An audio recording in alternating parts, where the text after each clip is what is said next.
Hello guys, तो अभी हम लोग आए हुए थे एक जगह पे फ्यूज़ चेक करने के लिए। यहाँ पे पीसीबी का प्रॉब्लम आ गया था, तो अभी हम लोग इसका फ्यूज़ चेक कर रहे हैं।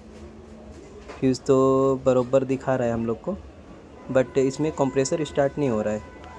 फ़ैन तो चल रहा है ऊपर का, बट कंप्रेसर स्टार्ट नहीं हो रहा है। अभी हम लोग ने कस्टमर को बोल दिए कि इसमें पीसीबी का प्रॉब्लम है, पीसीबी रिपेयर कराना पड़ेगा जी। कस्टमर ने बोला ठीक है। हम लोग ने इससे बात की और अब हम लोग ने पीसीबी खोल लिया है। चलिए बाय बाय।